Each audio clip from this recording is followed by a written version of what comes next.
രാഹുൽ ഈശ്വർ ഒരു ജിഹാദി കൂട്ടിക്കൊടുപ്പുകാരനാണെന്ന് എനിക്ക് പറയേണ്ടി വരുന്നത് അതുകൊണ്ടാണ്. ആ പണി നിർത്തുക. ഇതൊക്കെ നമ്മൾ കുറെ ആയി കാണുന്നു രാഹുലെ. അവിടെ ആ റിയാക്ഷനെ നിങ്ങൾ വിമർശിച്ചുകൊണ്ടിരുന്നാൽ ഈ പ്രശ്നം പരിഹരിക്കാൻ കഴിയില്ല.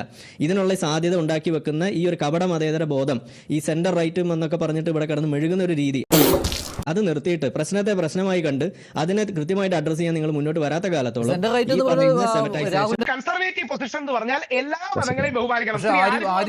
ഇരട്ടത്താപ്പില്ല, ഒറ്റ നിലപാടാണ് ഇവിടെ. കൃത്യമായ നിലപാടാണ്. ആരിഫ് ഈ പോസ്റ്റർ ശരിയാണ് എന്ന് പറയുന്നതിനോടൊപ്പം തന്നെ ആരിഫ് പറയുന്നത് ഈ സ്വാതന്ത്ര്യം എല്ലാവർക്കും വേണമെന്നാണ്. അതാണ് സത്യസന്ധത എന്ന് പറയുന്നത്. ആരിഫ് സത്യസന്ധമായിട്ട് തന്നെയാണ് പറഞ്ഞത്.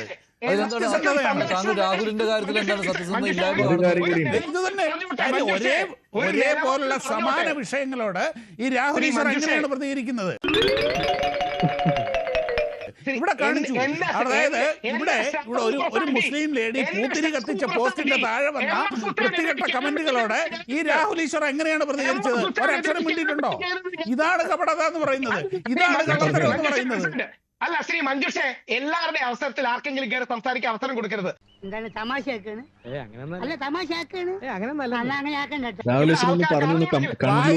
ശരിയല്ലെങ്കിൽ കേൾക്കേണ്ടി വരും രാഹുലെ. ഞാൻ തിരിച്ചു പറഞ്ഞു താങ്കൾ സംസാരിക്കില്ല സാറേ, അതുകൊണ്ട് അങ്ങനെ പറയല്ലേ. മര്യാദ അങ്ങോട്ടും ഇങ്ങോട്ടും. ശ്രീ മഞ്ജുഷ മനസ്സിലാക്കേണ്ടത് MF ഹുസൈന്റെ വിഷയം വന്നപ്പോ അത് കയ്യിലെടുത്ത് അല്ലെങ്കിൽ മുന്നിലെടുത്ത് ക്യാമ്പയിൻ ചെയ്തത് ഞാനാണ്. ഞങ്ങളുടെ ടീമാണ് കേരള ഹൈക്കോടതിയിൽ പോയി MF ഹുസൈന്റെ അവാർഡ് ക്യാൻസൽ ആക്കിയത്. അതായത് ഞാൻ സെലക്റ്റീവ് അല്ലെന്ന് മാത്രമല്ല, എല്ലാ മതസമൂഹങ്ങൾക്കും, ഹിന്ദുവിനും മുസ്ലിമിനും ക്രിസ്ത്യാനിക്കും അത് കൊടുക്കണം. ആ നിലപാടല്ലേ മോദിജി പോലും എടുക്കുന്നത്. നൂപുർ ശർമ്മ വിഷയത്തിൽ ഇന്ന് ശ്രീ ആരിഫ് കറക്റ്റ് ആയിട്ടാണ് ലിബറൽ പൊസിഷൻ സ്റ്റേറ്റ് ചെയ്തത്. അതായത് നൂപുർ ശർമ്മയും ഈ വിഷയം ഒരേപോലെ എടുത്ത് രണ്ടിനുമുള്ള സ്വാതന്ത്ര്യം ഉണ്ടാകണം. ഞങ്ങൾ പറയുന്ന തിരിച്ചാണ്, രണ്ടിനുമുള്ള സ്വാതന്ത്ര്യം വേണ്ട, ഉത്തരവാദിത്തം ഉണ്ടാകണം. അതായിക്കോട്ടെ, അതായിക്കോട്ടെ എന്നല്ല, അതാണ് അപകടം. മണ്ടത്തരം പറയാതെ. കാരണം എന്താണ്? ഈ രണ്ട് നിലപാടുകൾ തമ്മിലുള്ള അത് കൃത്യമായിട്ട് ഞാൻ പറഞ്ഞുതരാം. രാഹുൽ എന്ന് പറഞ്ഞ് കംപ്ലീറ്റ് ചെയ്യും. ഞാൻ ആരിഫ് പറയുന്നു അല്ലല്ലേ മതനിന്ദക്കെതിരെ നിലപാടെടുക്കണം. രാഹുൽ പറയുന്ന അദ്ദേഹം രണ്ടു വശത്തു നിന്നും ചിന്തിച്ച് ആ നിലപാട് തന്നെ എടുക്കുന്നു. പക്ഷെ താങ്കൾ ഒറ്റയടിക്ക് മതനിന്ദയാകാമെന്ന് പറയുന്നു. ഇതാണ് ക്ലാസ് എന്നാണ് രാഹുൽ പറയുന്നത്. എനിക്കതാണ് മനസ്സിലായത്. ക്ലിയർ ആയിട്ട് പറഞ്ഞുതരാം. അതായത് ഞാൻ മതനിന്ദയ്ക്ക് എതിരാണ് എന്ന് പറയാനുള്ള കാരണം എന്താ? അതായത് നമ്മളിവിടെ ഫൈറ്റ് ചെയ്യുന്ന ഒരു വലിയ പ്രശ്നമുണ്ട്. താങ്കൾ പറയുന്നത് മതനിന്ദ ആകാം, യെസ്, മതനിന്ദ നിയമത്തിനെതിരെ. ഓക്കെ, അതായത് മതനിന്ദ ആകണം, മതനിന്ദ നിയമങ്ങൾ എടുത്ത് കളയണം എന്ന് പറയുന്നതിന്റെ കാരണം എന്താ? ഇവിടെ നമ്മൾ ഫേസ് ചെയ്യുന്ന പ്രശ്നം ഈ ഇസ്ലാമൈസേഷൻ ഓഫ് പൊളിറ്റിക്സ്. അത് ലോകത്ത് എല്ലായിടത്തും ഫേസ് ചെയ്യുന്ന ഒരു പ്രോബ്ലമാണ്. ഈ പറയുന്ന ജിഹാദിസം കടന്നു വരുന്നു എന്ന് പറയുന്നത്. അതിനെ തടുക്കാൻ നമ്മൾ എന്ത് ചെയ്യണം? മതനിന്ദ നിയമങ്ങൾ ഇല്ലായ്മ ചെയ്യണം. ഇതാണ് അതിന്റെ ബിഗർ പിക്ചർ. ഇതിന്റെ ബിഗർ ക്യാൻവാസിലുള്ള വിഷയം അതാണ്. ഇവിടെ രാഹുൽ എടുക്കുന്ന പൊസിഷന്റെ പ്രശ്നം എന്താന്ന് പറഞ്ഞു കഴിഞ്ഞാൽ, RV ബാബു അല്ലെങ്കിൽ ഷാബു ഒക്കെ പറയുന്നതിന്റെ കാരണം നമുക്ക് മനസ്സിലാവുന്നു. അവർ വിശ്വാസികളുടെ പക്ഷത്ത് നിന്നിട്ട് കാര്യങ്ങൾ പറയുന്നു. പക്ഷേ ഇവിടെ രാഹുൽ ഈശ്വർ പറയുന്നത് രാഹുൽ വിശ്വാസിയാണ്. അതെ, രാഹുൽ ഈശ്വർ വിശ്വാസിയായിരിക്കെ ഈ പറയുന്ന സംഗതി സത്യത്തിൽ ആർക്കാണ് അനുകൂലം? അത് ജിഹാദികൾക്കാണ് അനുകൂലം. അതാണ് ഇവിടുത്തെ പ്രശ്നം. ഞാൻ പറഞ്ഞുതരാം രാഹുൽ. നീ ഒന്നും പണയണ്ട രാഹുലെ പറഞ്ഞുതരാം. രാഹുൽ കേൾക്കൂ. രാഹുലിനെ സ്ഥിരമായിട്ട്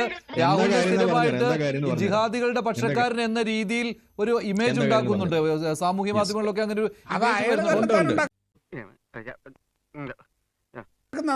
രാഹുൽ ചോദിക്കുന്നത് എങ്ങനെയാണ്? ഇവിടെ RV ബാബു ആണെങ്കിൽ ഷാബു ആണെങ്കിൽ എന്താ പറഞ്ഞത്?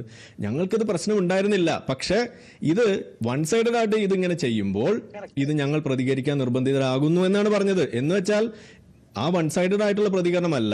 ഈ പറയുന്ന രണ്ട് പക്ഷത്തും അങ്ങനെ ആയിരുന്നു എന്നുണ്ടെങ്കിൽ ഇവരിത് മൈൻഡ് ചെയ്യില്ല. ഇതൊക്കെ കാലങ്ങളായിട്ട് ഇവിടെ നടന്നിരുന്നു. മീശമാധവൻ ഇന്ന് ഇറങ്ങില്ലായിരുന്നു, അല്ലെങ്കിൽ നിർമാല്യം ഇന്ന് ഇവിടെ ഇറങ്ങില്ലായിരുന്നു എന്നാണ് അവർ പറഞ്ഞത്. പക്ഷെ പണ്ടത് ഇറങ്ങിയിട്ടുണ്ട്. MF ഹുസൈൻ ഇവിടെ ചിത്രം വരച്ച് വർഷങ്ങളോളം നമ്മൾ ഒന്നും ചെയ്തിട്ടില്ല എന്നാണ് അവർ പറഞ്ഞത്. അത് എടുക്കാവുന്ന പൊസിഷനാണ്. കാരണം എന്താണ്? അവർക്ക് കുരു പൊട്ടിയിട്ടുണ്ടായിരുന്നില്ല. പക്ഷെ ഇപ്പൊ അത് പൊട്ടുന്നതിന്റെ കാരണം എന്താ? ഈ വൺ സൈഡഡ് പ്രതികരണം കാണുമ്പോഴാണ്. കാരണം മതനിന്ദാ നിയമം ഇവിടെ ഉണ്ടെങ്കിൽ അത് ഈക്വലി അപ്ലൈ ചെയ്യണം. ഞാൻ നിങ്ങളെ ഉദ്ദേശിച്ച് പറഞ്ഞതല്ല, ലോക സ്വഭാവം പറഞ്ഞതേ ഉള്ളൂ. നിങ്ങൾ അതല്ല ഇവിടെ നടക്കുന്നത്. അത് മുസ്ലിം പക്ഷത്തുള്ള ആളുകൾക്ക് മാത്രം വെപ്പണൈസ് ചെയ്യാനുള്ള അവസരമാക്കി വെക്കുമ്പോൾ അതിനെ പിന്തുണയ്ക്കുന്ന രീതിയിൽ രാഹുൽ ഈശ്വറിനെ പോലെയുള്ള അപ്പുറം ഇപ്പുറം ഇല്ലാത്ത ആളുകൾ മുന്നിട്ട് ഇത് പറയുമ്പോ കേൾക്കൂ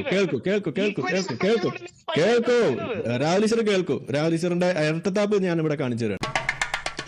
അപ്പോ ഇതേപോലെ അപ്പുറത്തും ഇപ്പുറത്തും ഇല്ലാത്ത രീതിയിൽ ഇതിനെ ഈ രീതിയിൽ പറഞ്ഞു വെക്കുമ്പോൾ ഇത് വളമാകുന്ന ആർക്കാണ്? ഈ മതനിന്ദാ നിയമത്തെ വെപ്പണൈസ് ചെയ്യുന്ന ആളുകൾക്കാണ് ഇത് വളമാകുന്നത്. അവർ ഇത് ഉപയോഗിച്ചുകൊണ്ട് ഇവിടെ ഉണ്ടാക്കുന്നത് എന്താണ്? ഈ പറയുന്ന രീതിയിലുള്ള ഇസ്ലാമൈസേഷൻ എളുപ്പമാക്കുകയാണ് അവർ ചെയ്യുന്നത്. ആ സാധനത്തിന് ഇവിടെ വളമാകുന്നു. കാരണം നിങ്ങൾ ഈ പറയുന്ന നിയമം ഇപ്പൊ രാഹുൽ ഈശ്വർ ഇത് പറയുമ്പോൾ ഇതിന്റെ ചരിത്രവും ഇതുപോലെ കുറെ ഗാന്ധിജീനെ തെറി വിളിച്ചാലൊക്കെ ഇതങ്ങ് മാറുന്നാണ് വിചാരിക്കുന്നത്. അങ്ങനെയൊന്നും മാറില്ല. ഇതിന്റെ ചരിത്രം എന്താ? ഈ പറയുന്ന ഈ മതനിന്ദാ നിയമം ഇന്ത്യയിൽ വന്നത് അള്ളാഹുവിനെ രക്ഷിക്കാൻ വേണ്ടിയിട്ടാണ്. അത് ആദ്യം മനസ്സിലാക്കണം. അല്ലാതെ ഇവിടെ ഒരു ശിവനെയോ കൃഷ്ണനെയോ രക്ഷിക്കാൻ വേണ്ടിയിട്ടല്ല ഈ പറയുന്ന മതനിന്ദാ നിയമം ഇവിടെ ആദ്യം കണ്ടുപിടിച്ചത്. അത് ഇനിയെങ്കിലും മനസ്സിലാക്കുക. അപ്പൊ അതുകൊണ്ട് ഈ മതനിന്ദാ നിയമം വേണമെന്നും അതുപോലെ തന്നെ എല്ലാ മതങ്ങളെയും രക്ഷിക്കണമെന്നും പറയുമ്പോൾ ഇത് സനാതന ധർമ്മത്തിന് പോലും ഇല്ലാത്തൊരു കാഴ്ചപ്പാടാണ്. ആ സാധനമാണ് വേണമെന്ന് ഈ രാഹുൽ ഈശ്വർ പറയുമ്പോൾ സത്യത്തിൽ ഇത് ആർക്ക് വേണ്ടിയിട്ടാ? അത് ജിഹാദികളുടെ ശബ്ദമാണ്. അത് എന്റെയും ചേട്ടന്റെ ശബ്ദം ഒരേപോലെയാണെന്നുള്ള തോന്നൽ അവിടെ ഉണ്ടാക്കുന്നു. രാഹുൽ ഈശ്വർ ഒരു ജിഹാദി കൂട്ടിക്കൊടുപ്പുകാരനാണെന്ന് എനിക്ക് പറയേണ്ടി വരുന്നത് അതുകൊണ്ടാണ്. ആ പണി നിർത്തുക. ഇതൊക്കെ നമ്മൾ കുറെ ആയി കാണുന്നു രാഹുലെ. ഈ പണിയൊക്കെ നമ്മൾ കുറെ ആയി കാണുന്നു. ആ പണി നിർത്തുക. എന്നിട്ട് ഇനി മതനിന്ദാ നിയമത്തിനെതിരെ പറയാൻ ഇവിടെ ഇരിക്കുന്ന വിശ്വാസികളായിട്ടുള്ള RV ബാബുവിനും ഷാബുവിന് പോലും മതനിന്ദക്കെതിരെ പറയാൻ സാധിക്കുന്നുണ്ടെങ്കിൽ നിങ്ങൾ വലിയ പുരോഗമനം പറയുന്നു എന്ന് പറഞ്ഞുകൊണ്ട് ഇവിടെ ചെയ്യുന്നത് ജിഹാദിത്തരമാണ്. നിങ്ങൾ ഇവിടെ ചെയ്യുന്നത് ജിഹാദി കൂട്ടിക്കൊടുപ്പാണ് ഇവിടെ നടത്തിക്കൊണ്ടിരിക്കുന്നത്. അത് ഇനിയെങ്കിലും മനസ്സിലാക്കുക.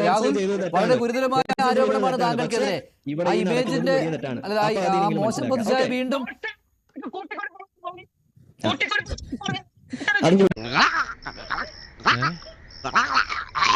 തന്നെയാണ്.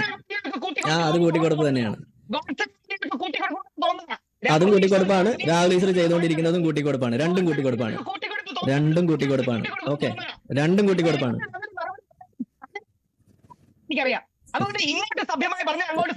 കൂട്ടിക്കൊടുപ്പാണ്. രാഹുൽ ചെയ്യുന്നതും കൂട്ടിക്കൊടുപ്പാണ്. ഗോഡ്സെ ചെയ്തതും കൂട്ടിക്കൊടുപ്പാണ്. ഒരു സംശയമല്ല.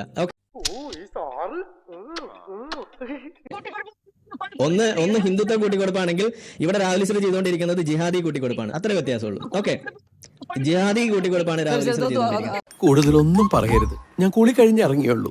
തെറി കൊണ്ട് അഭിഷേകം ചെയ്യരുത്. അത് താങ്ങാനുള്ള കരുത്ത് എനിക്കില്ല. പരാമർശങ്ങൾ നിർത്തുക. രാഹുൽ പറയട്ടെ. ഇനി മഞ്ജുഷ് തിരിച്ചുള്ള മറുപടി. ആരിഫ് ഇങ്ങോട്ട് ആക്രമണം സംസാരിച്ചാൽ ഇരട്ടി ആക്രമണം സംസാരിക്കാൻ എനിക്കറിയാം. പക്ഷെ ആരിഫ് പറഞ്ഞാൽ ഒരു പോയിന്റ് ഉണ്ട്. ആരിഫ് പറഞ്ഞാലേ പോയിന്റ് ആരിഫിന്റെ ലിബറൽ പൊസിഷനാണ്. കൺസർവേറ്റീവ് പൊസിഷൻ മറ്റൊന്നുണ്ട്. ആ കൺസർവേറ്റീവ് പൊസിഷൻ എന്ന് പറഞ്ഞാൽ എന്താ? ഞങ്ങൾ ഹിന്ദുക്കൾക്ക് മതവികാരമില്ലേ? ഹിന്ദുക്കൾക്ക് ഈശ്വര വിശ്വാസമില്ലേ? നാളെ ഉണ്ടെന്നും അത് പൊട്ടാനുള്ള അവകാശം ഉണ്ടെന്നാണ് ഞാൻ പറയുന്നത്. അതിന് ഒരു ബുദ്ധി വേണം. അതിവനില്ല. കുരു ഉണ്ടെന്നും ആ കുരു പൊട്ടി ഒലിച്ച് പഴുക്കാനുള്ള അവകാശം ഉണ്ടെന്നാണ് ഞാൻ പറഞ്ഞത് രാഹുലെ. ഇത് സെൻസിറ്റിവിറ്റിയാണ്. അത് മുസ്ലിങ്ങൾക്ക് മാത്രമല്ല എന്നാ ഞാൻ പറഞ്ഞത്. കുരു ഉണ്ടെങ്കിൽ അത് പൊട്ടാനുള്ള അവകാശം, അത് പഴുക്കാനുള്ള അവകാശം, അതിൽ പുഴു വരിക്കാനുള്ള അവകാശവും അത് മുസ്ലിമിന് മാത്രമല്ല, അത് ഹിന്ദുവിന് ഉണ്ടെന്നാണ് ഞാൻ പറഞ്ഞത്. പുറകിലിരിക്കുന്ന ഇന്ത്യൻ പതാക ആരിഫിന്റെ ആരെങ്കിലും കത്തിച്ച ആരിഫിന് ദേഷ്യം വരില്ലേ? അത് ആരിഫിന് കുരുപൊട്ടുന്നതാണോ? ആരിഫ് എന്ന ഇന്ത്യക്കാരന് തോന്നുന്ന ഇന്ത്യയോടുള്ള സ്നേഹമല്ലേ? നമ്മുടെ ഭരണഘടനയെങ്കിലും കത്തിച്ചാൽ നമുക്ക് അവരോട് ക്ഷമിക്കാൻ പറ്റുമോ? എന്റെ പൊന്ന് രാഹുൽ, ഇവിടെ മനുസ്മൃതി കത്തിച്ചിട്ടും ഇവിടെ ഗീത കത്തിച്ചിട്ടും കുരുപൊട്ടാത്ത ഹിന്ദു ആണ് ഇവിടെ ഉണ്ടായിരുന്നത്. അത് മനസ്സിലാക്കൂ. ഇപ്പൊ കിട്ടൂടാ, ഇപ്പൊ കിട്ടും. ഇപ്പൊ ഈശി പൂശോടാ. എല്ലാ വർഷവും മനുസ്മൃതി ദഹൻ ദിവസ് ആചരിക്കുന്ന ഒരു രാജ്യത്തിരുന്നിട്ടാണ് ഇത് പറയുന്നത്. ഇവിടെ ഒരു ഖുർആൻ കത്തിക്കാൻ ഒരാൾക്കും പറ്റില്ല. അത് മാത്രം പേടിയാണ്. അംബേദ്കറെ ഏറ്റവും വലിയ മഹാനായിട്ട് കൊണ്ടു നടക്കുന്ന സംഘപരിവാറുള്ള നാടാണിത്. മനുസ്മൃതി കത്തിച്ച സംഘപരിവാറിനെ ആരാധിക്കുന്ന സംഘപരിവാറുള്ള നാടാണിത്. അതുകൊണ്ട് ലിബറലിസം എന്താണ് കൂടുതൽ ഉണ്ടാക്കാൻ വരേണ്ട രാഹുൽ ഈശ്വറിന്റെ കപട മുഖം ഇവിടെ പൊളിഞ്ഞു വീണിരിക്കുകയാണ്.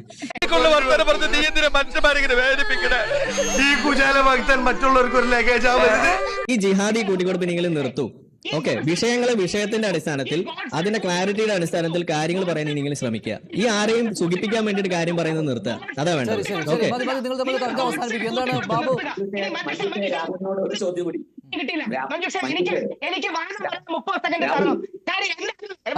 ബാബുവിന്റെ ഒരു ചോദ്യം കൂടി ഉണ്ട്. അങ്ങനെ ഒരു മിനിറ്റ് എടുത്തോളൂ താങ്കൾ. ബാബു എന്താണ്? എന്നിട്ട് രാഹുലിനെ തടസ്സപ്പെടുത്തരുതാരും. ബാബു,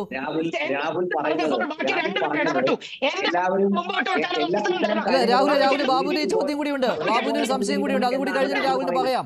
ഇന്ത്യയുടെ കൊടി കത്തിച്ചാൽ നമ്മൾ അയാളെ ശിക്ഷിക്കുന്ന എന്തുകൊണ്ടാണ്? നമ്മൾ കുരുപൊട്ടുന്നോണ്ടാണോ? അല്ല, ഇന്ത്യയോടുള്ള സ്നേഹം കൊണ്ടാണ്. ഭരണഘടന ഒരാൾ കത്തിച്ചാൽ അതിനെ നമ്മൾ എതിർക്കുന്നത് എന്തുകൊണ്ടാണ്? ഭരണഘടനയോടുള്ള ഇഷ്ടം കൊണ്ടാണ്. ശ്രീ ആരിഫ് കള്ളം പറയാണ് ഗീത കത്തിച്ചു. മനുസ്മൃതി ഒരു ഹിന്ദുവിനും സേക്രഡ് ഗ്രന്ഥമല്ല, സ്മൃതികളല്ല, നമ്മൾ ശ്രുതികളെ. അത് നമുക്ക് അംബേദ്കറെ വിളിച്ച് പറയാം. അംബേദ്കറിന്റെ നമ്പർ തന്നാൽ മതി, നമുക്ക് വിളിച്ച് പറയാം. കത്തിക്കേണ്ടിരുന്നത് മനുസ്മൃതി അല്ല, അത് ഗീതയായിരുന്നു എന്ന് നമുക്ക് വിളിച്ച് പറയാം. എന്താ രാഹുൽ ഈശ്വർ ഏത് ലോകത്താ ജീവിക്കുന്നത്? ഏത് ലോകത്താ ജീവിക്കുന്നത്? രാഹുൽ ഈശ്വർ ഏത് ലോകത്താ ജീവിക്കുന്നത്? ഈ പരിപ്പൊന്നും ഇവിടെ വേവില്ല. മനഃപൂർവ്വം പാവപ്പെട്ട ഹിന്ദുക്കളെ തെറ്റിദ്ധരിപ്പിക്കാൻ മനുസ്മൃതി ഇതുമായിട്ട് കൂട്ടിക്കെട്ടുക. ഗീതയും ഖുറാനും ബൈബിളും ആദ്യമായിട്ട് കൂട്ടിക്കെട്ടിയത് ഞാനല്ല, അംബേദ്കറാണ്. അപ്പൊ അംബേദ്കർ തെറ്റെന്നാണോ പറയുന്നത്? ശരി, നമ്മൾ ആ വിഷയത്തിലേക്ക് പോകേണ്ട. ഇപ്പോൾ എന്തായാലും രാഹുലിന്റെ ഈ വാക്കുകൾ കേൾക്കുമ്പോൾ ഈ വിഷു പോസ്റ്ററിൽ കുഴപ്പമില്ല, മാപ്പ് പറഞ്ഞോടുകൂടി എല്ലാം അവസാനിച്ചു. ആ രാഹുലിന്റെ നിലപാടുകൾ തെളിഞ്ഞു വരികയാണ് രാഹുൽ. എന്തുകൊണ്ടാണ് ഞാൻ പറയുമ്പോൾ കയറി ഇടപെടുന്നതെന്നറിയാമോ? ഇവരുടെ വാദങ്ങൾ പൊള്ളയാണ്. ഒറ്റ വരി ഞാൻ തീർത്തോളാം. നമ്മളിവിടെ മിണ്ടാണ്ടിരിക്കുന്നത് രാഹുൽ ഈശ്വറാണ് കിടന്ന് ഇതേപോലെ ഒച്ചബോളം ഉണ്ടാക്കുന്നത്. ഇന്ത്യൻ കൊടി കത്തിച്ചാൽ നമ്മൾ പ്രതിഷേധിക്കുന്നത് നമ്മുടെ കുരു പൊട്ടുന്നതല്ല, ഇന്ത്യയോടുള്ള സ്നേഹമാണ്. ജയിലിൽ കിടക്കണം. അപ്പൊ മുഹമ്മദ് നബീന്റെ പേര് പറഞ്ഞാൽ കൈ വെട്ടുന്നത് അപ്പൊ ഓക്കെ ആണോ? ജയിലിൽ കിടക്കുന്നത് തെറ്റാണ്. കൈ വെട്ടുന്നത് അതിനേക്കാൾ വലിയ തെറ്റാണ്. കാര്യം അത് പക്ഷെ ഇന്നത്തെ ഇവിടുത്തെ മുസ്ലിങ്ങൾ സമ്മതിക്കുന്നില്ലല്ലോ. അവരിപ്പോഴും പറയുന്നത് അത് പ്രശ്നമാണ്, അത് വലിയ കുഴപ്പമാണെന്ന് പറഞ്ഞ് അതിനെ അനുകൂലിക്കുകയാണ് എപ്പോഴും ചെയ്തുകൊണ്ടിരിക്കുന്നത്. കൈവെട്ടിയത് നന്നായി എന്നാണ് പറയുന്നത്. അല്ല, അത് ഏത് മുസ്ലിമാണ് അത് അനുകൂലിക്കാത്തത് നിങ്ങൾക്ക് കണ്ടുപിടിക്കാൻ പറ്റില്ല. ഞാനും അതിനെ അനുകൂലിച്ചിരുന്ന ഒരു മുസ്ലിമായിരുന്നു. അല്ലല്ല, അതങ്ങനെയല്ല. അത് ഇസ്ലാമിന്റെ ഒരു പൊസിഷനാണ്. നിങ്ങൾ സ്വന്തം ഉമ്മയെക്കാളും വാപ്പയെക്കാളും സ്നേഹിക്കേണ്ടതും ഈ മുഹമ്മദ് നബിയെ അള്ളാഹുവിനെയാണെന്നാണ് ഇസ്ലാം പഠിപ്പിക്കുന്നത്. അത് ചെറിയ കുട്ടികൾ പോലെ അങ്ങനെ വിശ്വസിക്കുന്നത്. ഏത് കൊച്ചു കുട്ടിയെയും വിളിച്ച് മുസ്ലിമിനെ വിളിച്ച് നിങ്ങൾ ചോദിക്കുക, അവർ അതേ പറയുള്ളൂ. സ്വന്തം വാപ്പാനേക്കാൾ ഉമ്മാനേക്കാളും സ്നേഹിക്കേണ്ടതും ആ മുഹമ്മദ് നബിയാണെന്നേ പറയുള്ളൂ. അത് പ്രതികരിച്ചവർക്കെതിരെ കൂടി കേസെടുത്തിരിക്കുകയാണ് നമ്മുടെ നാട്ടിൽ. അപ്പൊ ഇത്തരം സംഭവങ്ങളോട് പ്രതികരിക്കാൻ പോലും പാടില്ല എന്ന നിലപാടാണ് പോലീസിനുള്ളത്.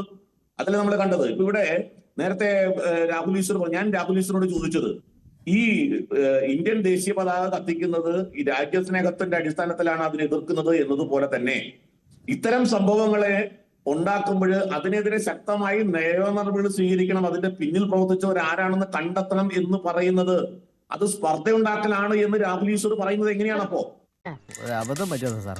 എങ്ങനെ രാഹുൽ ഇവിടെ ഒരു നിലപാട് എടുത്തിരുന്നു, ഇതൊരു ആസൂത്രിതമായ കാര്യമല്ല എന്ന്. അവരെ ചിന്തിക്കണം. ഈ റഹ്മാനിക്കെതിരെ കേസെടുക്കണം, റഹ്മാൻ ചെയ്ത് തെറ്റായി പോയിന്ന് ഏതെങ്കിലും മുസ്ലിം സംഘടനകൾ പറഞ്ഞോ? മുസ്ലിം നേതാക്കന്മാർ പറഞ്ഞോ? കോൺഗ്രസിന്റെ നേതാക്കന്മാർ പറഞ്ഞോ? കമ്മ്യൂണിസ്റ്റ് നേതാക്കന്മാർ പറഞ്ഞോ? BJP നേതാക്കൾ പറഞ്ഞോ? രാഹുൽ ഈശ്വർ പറഞ്ഞോ? ഇനി നീ എങ്ങാനും രാഹുൽ ഈശ്വർ പറഞ്ഞോ? BJP നേതാക്കൾ പറഞ്ഞോ? രാഹുൽ ഈശ്വർ പറഞ്ഞോ? രാഹുൽ ഈശ്വർ പറഞ്ഞോ? ഇന്ത്യയുടെ ആഭ്യന്തരമന്ത്രി രാഹുൽ ഈശ്വർ പറഞ്ഞോ? ഇപ്പോഴെങ്കിലും രാഹുൽ ഈശ്വർ പറയാൻ ധൈര്യമുണ്ടോ? ഇപ്പോൾ ഈ നിമിഷം ഇവിടെ വെച്ചെങ്കിലും അത് പറയാനുള്ള ധൈര്യം രാഹുൽ ഈശ്വറിനുണ്ടോ?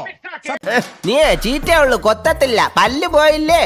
നൂപുർ ശർമ്മയെ പോലെ കഴിവുള്ള ഒരു കുട്ടി പറഞ്ഞു വന്നപ്പം തെറ്റിപ്പോയി. ശരിക്കും തെറ്റിപ്പോയിട്ടില്ല, അത് തെറ്റിപ്പോയിട്ടില്ല. അതൊക്കെ രാഹുൽ ഈശ്വർ അത് നുണ പറയാണ്. നൂപുർ ശർമ്മ പറഞ്ഞു 100% ശരിയാണ്.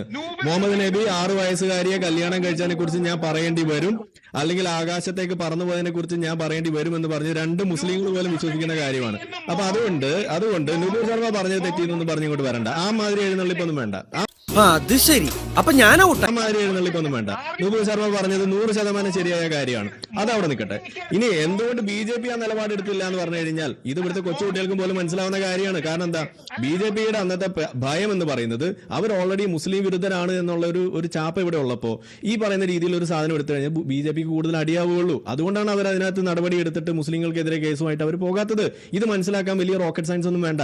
ഇനി ഈ വിഷയത്തിൽ ഈ പറയുന്ന നൂപുർ ശർമ്മയുടെ ആ വിഷയം പറയുകയാണെന്നുണ്ടെങ്കിൽ അന്ന് BJP ആണ് നൂപുർ ശർമ്മയെ ആ ജിഹാദികൾക്ക് തിന്നാനിട്ട് കൊടുത്തത്. ആ സർ തൻസെ ജുദ എന്ന് പറഞ്ഞ് ഇവിടെ കേരളത്തിൽ എത്ര സ്ഥലങ്ങളിലാണ് ഇവിടെ പ്രക്ഷോഭം നടന്നത്. കനയ്യലാലിനെ കഴുത്തറുത്ത് കൊന്നത് ഇവിടെ വീഡിയോ പ്രചരിക്കുന്ന അവസ്ഥ വരെ ഉണ്ടായി. അപ്പോ രാഹുൽ ഈശ്വറിന്റെ നിലപാട് സത്യത്തിൽ ഗുണകരമാകുന്നത് മതനിന്ദാ നിയമങ്ങൾ ശക്തിപ്പെടണം എന്ന് പറയുമ്പോൾ അത് ഇവിടെ ഇരിക്കുന്ന 2 വിശ്വാസികൾക്ക് പോലും അങ്ങനെ ഒരു അവകാശം ഇല്ലാതിരിക്കുമ്പോൾ രാഹുൽ ഈശ്വറാണ് വന്നിട്ട് പറയുന്നത് അതിവിടെ ശക്തിപ്പെടുത്തണമെന്ന്. അത് സത്യത്തിൽ ഗുണകരമാവുക ഹിന്ദുക്കൾക്കല്ല, അത് ഗുണകരമാവുക ഈ മതനിന്ദാ നിയമങ്ങളെ വെപ്പണൈസ് ചെയ്തുകൊണ്ട് ജിഹാദിസം വളർത്താൻ വേണ്ടി ശ്രമിക്കുന്ന ഈ ഇസ്ലാമിസ്റ്റ് ഭീകരതകർക്ക് തന്നെയാണ് അത് വളമാവുക. അതുകൊണ്ടാണ് രാഹുൽ ഈശ്വറിന്റെ വാദം അവർക്ക് ഗുണമാകുന്നുവെന്നും അതൊരു തരം കൂട്ടിക്കൊടുപ്പാണെന്ന് ഞാൻ പറയേണ്ടി വരുന്നത്. അത് ഇനിയെങ്കിലും മനസ്സിലാക്കണം.